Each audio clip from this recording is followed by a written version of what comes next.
মাত্র কয়েকদিন পরেই শুরু হবে রমজান মাস। রোজার সুগন্ধি যেন চারদিকে ছড়িয়ে পড়েছে। আসসালামু আলাইকুম, কেমন আছেন সবাই? আশা করছি সবাই ভালো আছেন।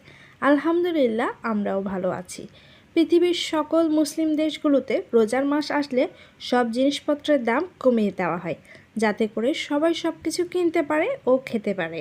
শুধুমাত্র বাংলাদেশেই রোজার মাস আসার আগেই জিনিসপত্রের দাম আগের থেকে অনেকটা বাড়িয়ে দেওয়া হয়।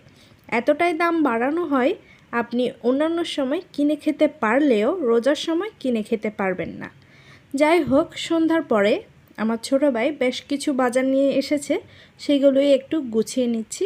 সবাই রোজার জন্য বিভিন্ন রকম প্রস্তুতি নিচ্ছে। এর মধ্যে কিছু কিছু মানুষ আছে যারা বিভিন্ন ভিডিওতে কমেন্ট করে, রোজার মাসে শুধু খেলেই কি হবে, শুধু খাবারের প্রস্তুতি কেন নেওয়া হয়, রোজার মাসের এত প্রস্তুতি কিসের? রোজার মাস তো ইবাদতের মাস।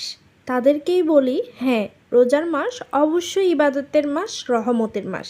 ইবাদতে প্রচুর পরিমাণে সময় দেওয়ার জন্যই আগে থেকে বিভিন্ন রকম প্রস্তুতি নেওয়া হয়।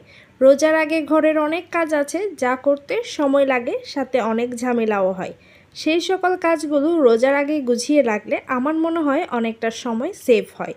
তাছাড়া সারাদিন রোজা রেখে ইবাদতের পাশাপাশি ঘরের এ সকল কাজকর্ম করার মতো শক্তিও থাকে না।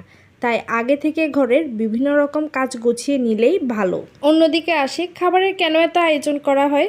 ভাই রে ভাই, সারাদিন উপোস থেকে রোজা রেখে ইফতারের সময় যদি খাবারই না খাই, তাহলে শক্তিটা পাবো কোথার থেকে? আমার তো বাসায় ছোট বাচ্চা আছে, তাই আমি আগে থেকে অনেক কিছুই গুছিয়ে নিচ্ছি, যাতে করে আমি ইবাদতের সময়টা দিতে পারি। যাই হোক, সবার মন মানসিকতা চিন্তা ভাবনা তো আর একরকম হয় না। এই ব্লগে আমি 2 দিনের ভিডিও অ্যাড করেছি। রমজানে ইফতারের জন্য চিকেন ভেজিটেবল রোল বানাবো, সেই জন্য রোলের ভেতরের পুরটা তৈরি করে নিচ্ছি। এখানে আমি একদম কম মশলাপাতি দিয়েছি। প্রথমে চিকেনটা আদা রসুন বাটা দিয়ে ভেজে নিয়েছি। এরপর পেঁয়াজ কুচি, ক্রাশ করা গোলমরিচ, নুডলসের মশলা দিয়ে পেঁয়াজটা হালকা ভেজে নিয়েছি। এরপর দিয়েছি গাজর ও বাঁধাকপি কুচি, পেঁয়াজ পাতা কুচি ও ছোট্ট ছোট্ট টুকরো করে নেওয়া ফুলকপি, স্বাদমতো লবণ, সামান্য পরিমাণে গরম মশলার গুঁড়া, একদম সামান্য পরিমাণে চিনি দিয়েছি। এবার চিকেন আর ভেজিটেবল মিক্স করে কিছুক্ষণ রান্না করে নিব। চুলা থেকে নামানোর আগে কিছু পরিমাণে কাঁচামরিচ কুচি দিয়ে দিয়েছি। কাঁচামরিচ কুচিটা নামানোর আগে দিয়েছি যাতে করে অতিরিক্ত ঝাল না হয়। রোলের রুটিগুলো আমি বানিয়ে দিচ্ছি, আর আমার আম্মু ভাজটা দিয়ে রোলটা বানিয়ে নিচ্ছে। বেশ কয়েক পিস রোল ব্রেডক্রামে কোট করে নিব। এভাবে করে বানিয়ে ডিপ ফ্রিজে ফ্রোজেন করে রাখবো। আরও বেশ কিছু নাস্তার আইটেম বানিয়েছি, যেগুলো রিলস আকারে আপলোড দিয়েছি। আশা করি আপনারা দেখে নেবেন। আমাদের পাশাপাশি এদিকে ফাতেমাও অনেকগুলো রোল বানিয়েছে, যেগুলো আপনাদেরকে দেখাতেই পারছি না।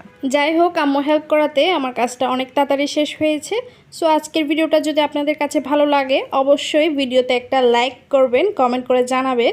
আজকের ভিডিওটা এখানেই শেষ করছি। আশা করছি সবাই ভালো থাকবেন, সুস্থ থাকবেন। আসসালামু আলাইকুম।